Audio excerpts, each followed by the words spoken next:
Hello guys, നമ്മളുടെ ഇന്നത്തെ specially egg fried rice ആണ്. ഇതിന് വേണ്ട ingredients carrot, onion, ginger garlic paste, green chilli, cabbage, capsicum. ഇതൊക്കെയാണ് ഇതിന് വേണ്ടത്.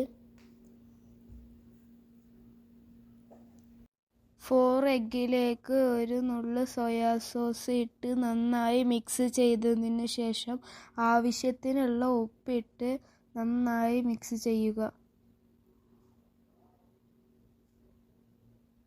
ഇത് ജീരകശാല അരിയാണ്, ഉപ്പിട്ട് വേവിച്ച് വെച്ചതാണ്.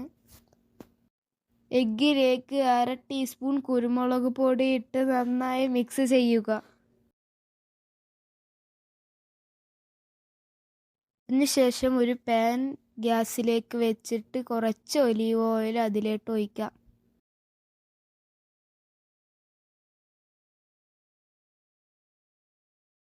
ഇതിലേക്ക് ഫസ്റ്റ് ഒനിയനും ജിഞ്ചർ ഗാർലിക് പേസ്റ്റും ഇടണം. എന്നിട്ട് നന്നായി വഴറ്റണം.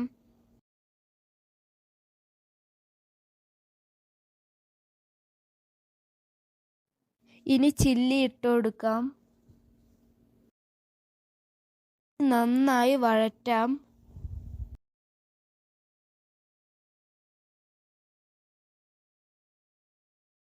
അപ്പുറത്ത് ഒരു പാൻ വെച്ച് അതിലേക്ക് കുറച്ച് ഓയിൽ ഒഴിച്ചിട്ട് നമുക്ക് എഗ്ഗ് പൊരിച്ചെടുക്കാം.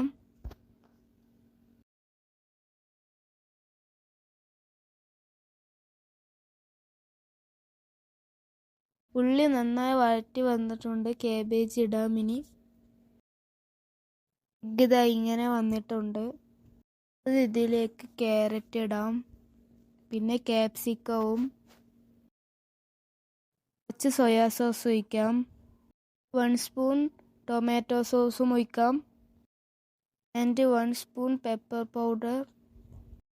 എഗ്ഗ് ഫ്രൈ ചെയ്തത് ഇട്ട് കൊടുക്കാം.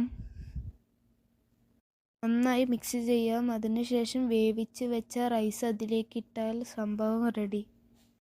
പ്ലേറ്റിലേക്ക് സെർവ് ചെയ്യാം. കുറച്ച് വേവ് കൂടിപ്പോയിട്ടുണ്ട്. നിങ്ങൾ ഉണ്ടാക്കുമ്പോൾ അതൊന്ന് ശ്രദ്ധിക്കണം. ഇഷ്ടപ്പെട്ടാൽ ലൈക്ക് ചെയ്യുക, ഷെയർ ചെയ്യുക, സബ്സ്ക്രൈബ് ചെയ്യുക. ഫീഡ്ബാക്ക് എല്ലാവരും കമൻറ്റിൽ അറിയിക്കണം.